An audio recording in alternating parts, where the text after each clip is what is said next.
Assalamualaikum warahmatullahi wabarakatuh. Apa kabar para rebahaners pecinta stories dimanapun Anda berada? Welcome back to Topan Asfi Channel. Channel yang selalu menghibur dan dapat menambah wawasan antum sekalian seputar sejarah, kisah nyata, dan legenda.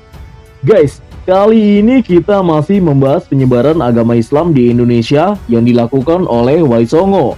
Dan pada kesempatan kali ini kita akan menelusuri satu orang wali Allah yang terkenal dengan sifatnya yang sangat rendah hati. Beliau adalah Kanjeng Sunan termuda di antara kesembilan wali. Ialah Sunan Muria. Beliau merupakan putra dari Kanjeng Sunan Kalijaga. Seperti apa perjalanan dakwah dan karomah yang dimilikinya? Langsung aja kencengi volume, siapin nipok hitam, kunci pintu dan jendela, and stay here. This is Topan Asfi Story.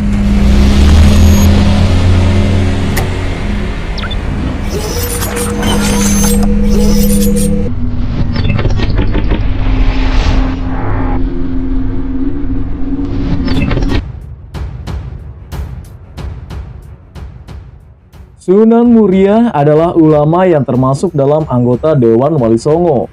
Nama lahirnya adalah Umar Said. Ia adalah putra Sunan Kalijaga dan Dewi Saroh binti Maulana Ishaq.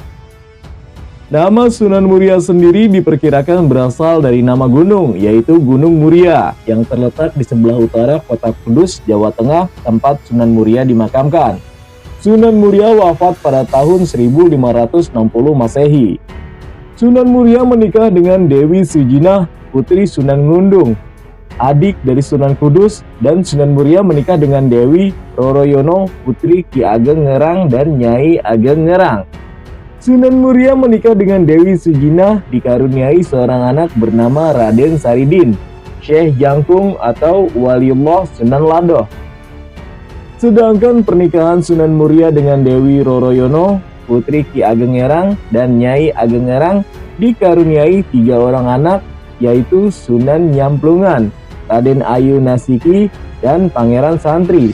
Salah satu putra Sunan Muria yang terkenal ialah Panembahan Pangulu, Pangeran Joyodipo, yang makamnya berada satu kompleks di Colo. Sumber versi catatan sejarah menyebutkan asal-usul Sunan Muria sebagai anak kandung dari Sunan Ngundung atau Sunan Mandalika sangat tidak sesuai karena bukti kebenaran otentik Dewi Sujinah, istri Sunan Muria, adalah putri dari Sunan Ngundung, Raden Usman Haji bin Asyid Ali Murtado, Sunan Gisik, kakak Sunan Ampel. Sunan Muria memiliki 2 versi silsilah kelahiran. Yang pertama, menurut naskah Pustaka Darah Agung, rangkaiannya adalah sebagai berikut.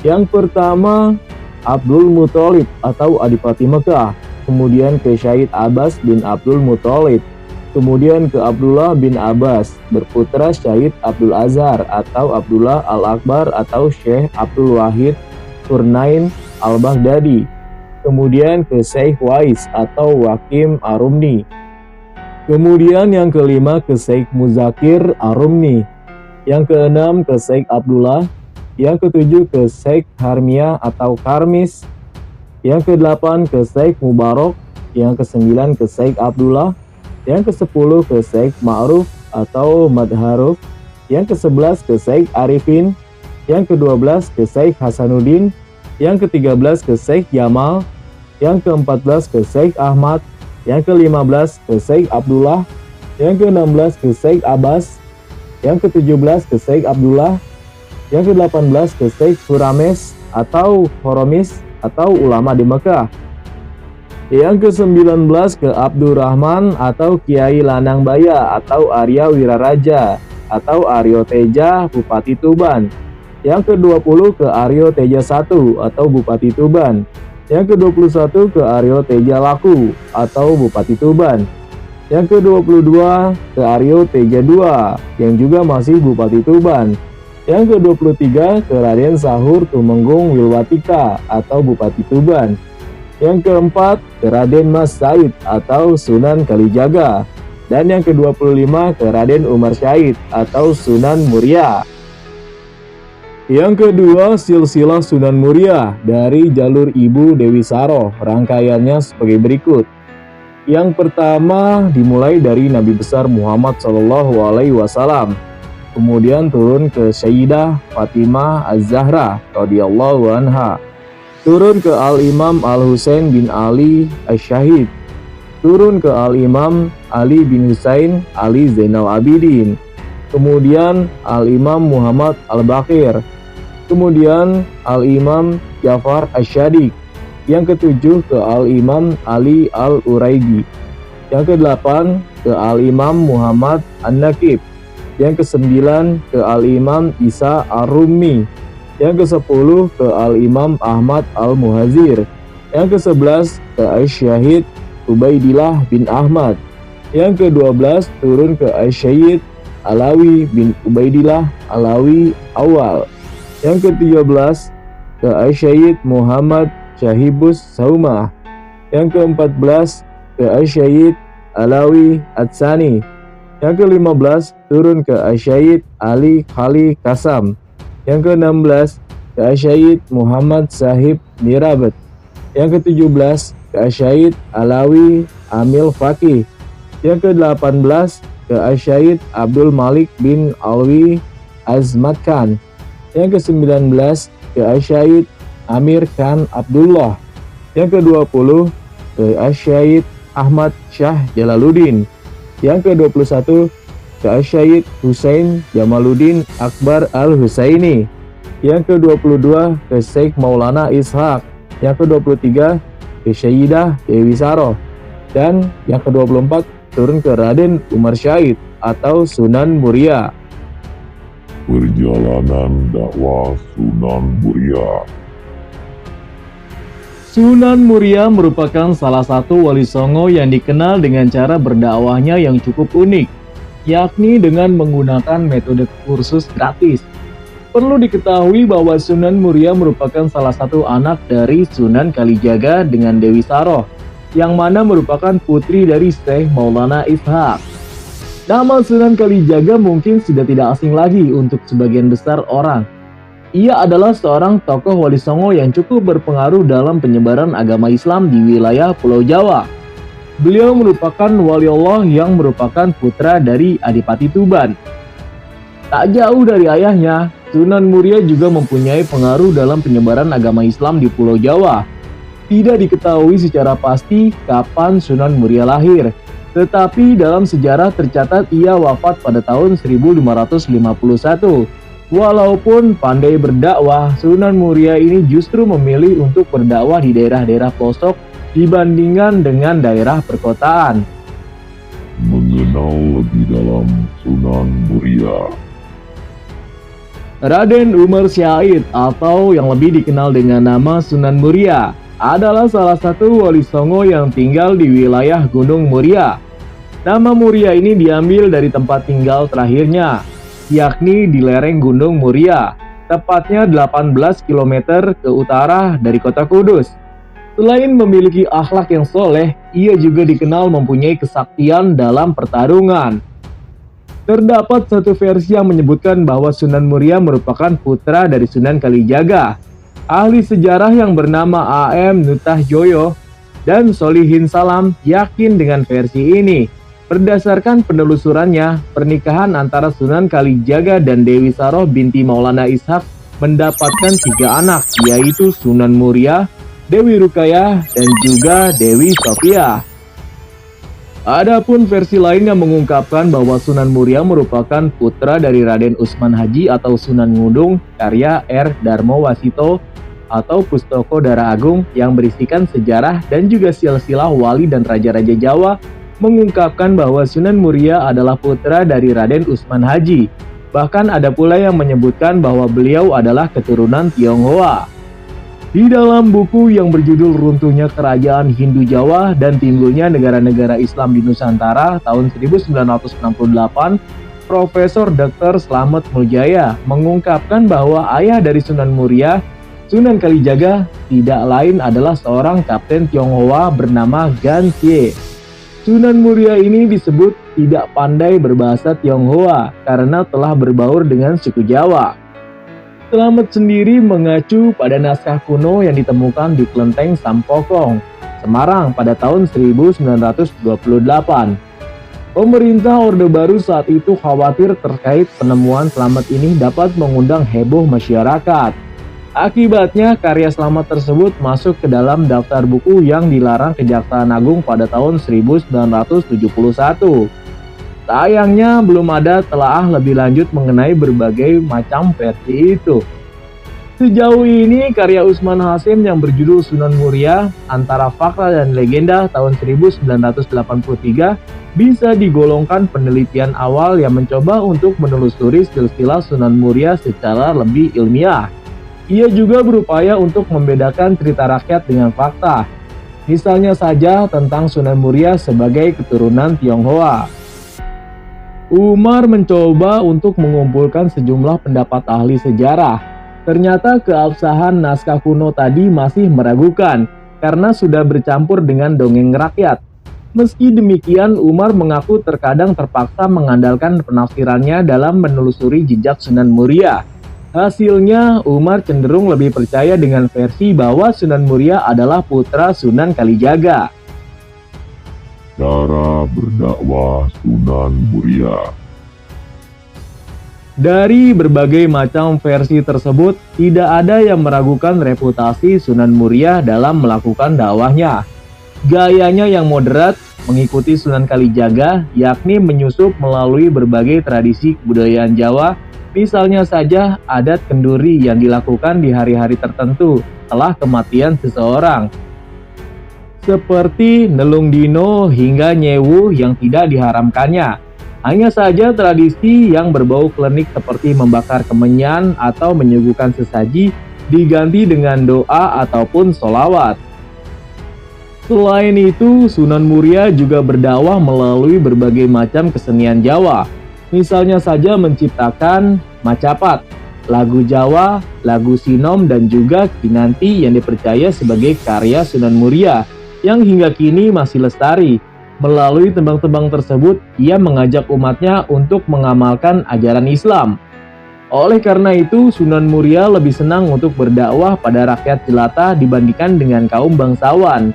Itulah mengapa daerah dakwahnya cukup luas dan tersebar ke berbagai wilayah, mulai dari lereng-lereng Gunung Muria, Kudus, Pelosok Pati, Juwana, hingga ke pesisir utara. Cara dakwah itulah yang menyebabkan Sunan Muria dikenal sebagai Sunan yang suka berdakwah topo ngeli. Itu artinya dengan menghanyutkan diri dalam masyarakat. Sasaran dakwah dari Sunan Muria adalah para nelayan, pedagang, pelaut, dan juga rakyat jelata lain. Ia merupakan satu-satunya wali yang tetap mempertahankan gamelan dan juga wayang sebagai alat dakwah untuk menyampaikan ajaran Islam. Keterampilan-keterampilan bercocok tanam, berdagang, dan juga malut merupakan kesukaannya. Sunan Muria dijadikan sebagai penengah dalam konflik internal yang ada di Kesultanan Demak pada tahun 1518 sampai 1530. Ia dikenal sebagai seorang yang bisa memecahkan berbagai macam masalah, betapapun rumitnya masalah tersebut. Solusi pemecahannya juga selalu bisa diterima oleh semua pihak yang berseteru. Sunan Muria berdakwah dari Tayu, Jepara, Juwana, sampai sekitar Kudus dan Pati. Salah satu hasil dari dakwahnya melalui media seni adalah lagu Sinom dan Kinanti. Tempat dakwah sendiri ada di sekitar Gunung Muria. Lalu diperluas lagi hingga ke Tayu, Kudus, Juwana, dan lereng Gunung Muria. Ia dikenal dengan sebutan Sunan Muria karena memang tinggal di Gunung Muria. Hingga saat ini, kompleks makam Sunan Muria yang berada di Desa Colo tidak pernah sepi dari para peziarah. Dalam seharinya, tempat tersebut bisa dikunjungi oleh 15.000 peziarah yang datang dari berbagai daerah. Keunikan Sunan Muria yang sedang tinggal di pedalaman. Ada salah satu hal unik yang dimiliki Sunan Muria. Walaupun namanya sangat dikenal dan menjadi sosok yang sangat berpengaruh di Kesultanan Demak, nama Sunan Muria lebih suka tinggal di daerah yang terpencil dan jauh dari kehidupan pusat kota. Ia juga memutuskan untuk tinggal dan menetap di Gunung Muria. Gunung Muria ini merupakan salah satu gunung yang berada di pantai utara Jawa Tengah. Tempatnya sendiri terletak di sebelah timur laut kota Semarang. Gunung Muria ini masuk ke dalam 3 wilayah kabupaten, yakni Kabupaten Kudus, Kabupaten Jepara, dan juga Kabupaten Pati. Konon salah satu alasan kenapa Sunan Muria lebih memilih untuk berdakwah di pedalaman karena beliau merasa bahwa masyarakat yang ada di pelosok desa tidak memperoleh pengetahuan mengenai ajaran Islam. Ditambah lagi kondisi ekonomi masyarakat di sana tergolong kurang mampu, sehingga Sunan Muria ingin berdakwah sekaligus memajukan kehidupan ekonomi yang ada di sana. Walaupun pusat dakwahnya adalah Gunung Muria, namun pengaruh Sunan Muria tergolong sangat luas. Dakwahnya bahkan bisa mencapai daerah Tayu, Jepara, Juwana, dan juga daerah sekitar Kudus. Memodifikasi tradisi budaya Jawa lama. Masyarakat Jawa yang pada saat itu mempunyai tradisi budaya yang cukup kental, membuat ajaran Islam sulit untuk diterima. Oleh sebab itu, Sunan Muria yang mempunyai toleransi tinggi juga memodifikasi tradisi lama Jawa kuno dengan ajaran Islam. Jadi dapat dikatakan jika Sunan Muria tidak berdakwah secara hitam putih. Ia melakukan akulturasi budaya Jawa dengan ajaran Islam. Salah satu strateginya yaitu dengan memodifikasi tradisi sesajen. Masyarakat Jawa yang pada waktu itu kebanyakan menganut agama Hindu, Buddha, dan juga animisme diajarkan untuk tidak lagi mempersembahkan makanan kepada roh para leluhurnya, tapi membagikan makanan kepada tetangga yang ada di sekitarnya. Oleh sebab itu, jika ada orang yang punya hajat, maka mereka bisa mengumpulkan tetangga dan mendoakan para leluhur bersama dengan cara Islam. Masyarakat setempat pada saat itu menamainya dengan tradisi kenduri. Tradisi tersebut sekarang lebih dikenal dengan istilah kirim doa yang dilakukan sebelum bulan Ramadan, sebelum acara pernikahan sampai sebelum melakukan acara besar lainnya. Tujuannya sendiri yaitu masih sama, mendoakan para leluhur atau sanak saudara yang telah meninggal dunia. Akan tetapi tidak menyajikan sesajen, melainkan mengirimkan doa dengan membacakan ayat-ayat Al-Quran dan juga sholawat. Berdakwah dengan memberikan kursus keterampilan gratis.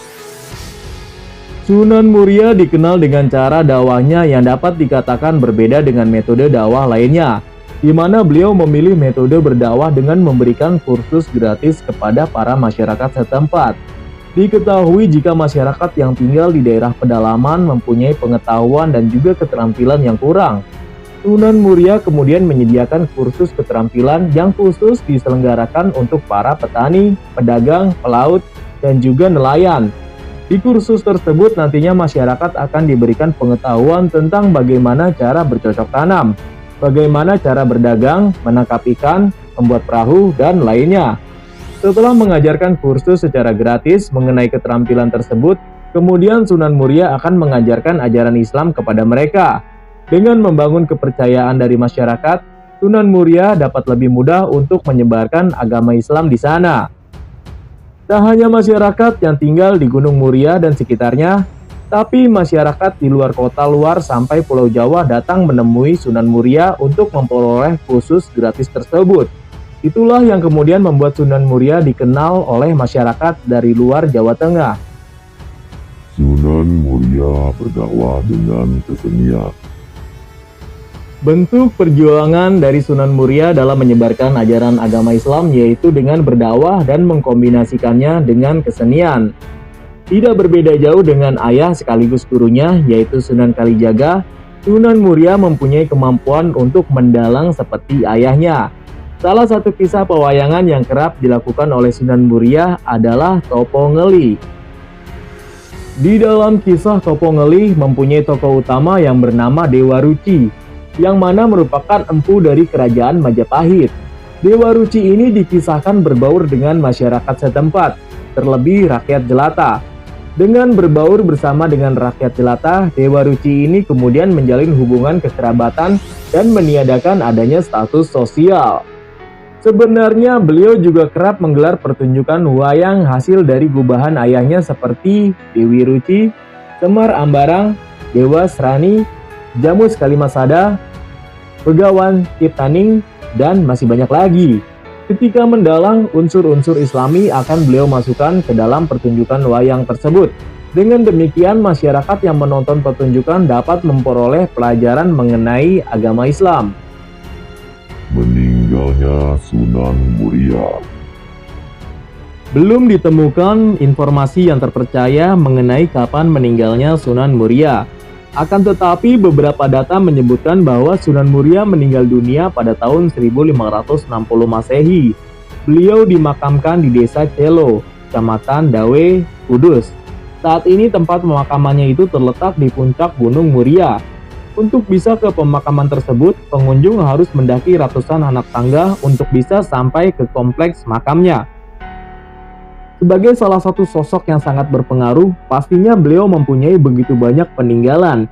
Berikut ini adalah beberapa peninggalan Sunan Muria di antara lain. Masjid di puncak Gunung Muria.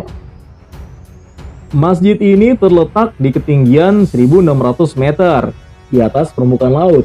Di dalam masjid ini terdapat beberapa benda yang pernah digunakan oleh Sunan Muria semasa hidupnya. Untuk bisa mencapai masjid ini, pengunjung harus berjalan kaki sejauh 3 km. Masjid ini sudah mengalami perubahan berkali-kali, tetapi beberapa bagiannya masih dipertahankan hingga saat ini. Salah satu bagian yang dipertahankan yaitu tempat pengimaman. Bentuk pengimaman masjid menjorok ke dalam. Hal itu mempunyai makna yaitu bahwa umat Islam harus mementingkan kepentingan akhirat dibandingkan urusan dunia. Susunan bangunan juga masih sama seperti kondisi asli masjid. Benda lain yang masih dipertahankan yaitu beduk yang terbuat dari kayu jati dengan ukiran naga dan ayam jantan. Situs air gentong keramat. Situs air gentong ini berada di dekat kompleks pemakaman Sunan Muria, di mana situs ini biasanya dikunjungi saat para pengunjung sudah selesai berziarah. Air dari situs tersebut dipercaya bisa menyembuhkan berbagai macam penyakit aneh yang secara medis tidak bisa disembuhkan. Parigito. Parigito merupakan buah yang mempunyai ukuran sebesar kacang tanah, berwarna merah muda ketika masih mentah, dan akan berwarna hitam jika sudah matang, serta mempunyai rasa yang asam. Buah ini mempunyai kandungan gizi yang cukup baik dan cocok untuk ibu yang sedang mengandung. Selain itu, buah ini juga dikatakan sebagai salah satu warisan Sunan Muria. Ibu hamil kerap kali mencari parijot karena dipercaya bisa memberikan kebaikan untuk bayi yang masih ada di kandungan. Pakis Haji. Pakis Haji merupakan tumbuhan yang dipercaya berasal dari kesaktian Sunan Muria. Secara umum, tumbuhan yang satu ini digunakan untuk mengusir tikus. Ketika sedang mengunjungi daerah makam, maka para pengunjung bisa melihat tanaman pakis haji yang dijual di sana. Pakis haji ini mempunyai motif batik jajar genjang yang berwarna coklat. Bagian dasarnya berwarna putih tulang dan agak kecoklatan. Apabila bisa digambarkan, tumbuhan ini sekilas mirip dengan ular piton. Masyarakat percaya bahwa pakis haji ini dapat menyelamatkan sawah yang terancam gagal panen karena wabah tikus. Pada zaman dahulu, tikus-tikus memakan padi yang ada di sawah. Kemudian para petani mengadu kepada Sunan Muria. Kemudian Sunan Muria memberikan ide untuk menggunakan pakis haji sebagai cara melawan hama tikus tersebut. Guys, demikian penjelasan mengenai sejarah Sunan Muria dan beberapa fakta menarik tentangnya. Cukup sekian konten kali ini. Mohon maaf atas segala kekurangan, baik yang disengaja maupun yang tidak disengaja. Terima kasih banyak atas perhatiannya. Akhirul kalam, Assalamualaikum warahmatullahi wabarakatuh.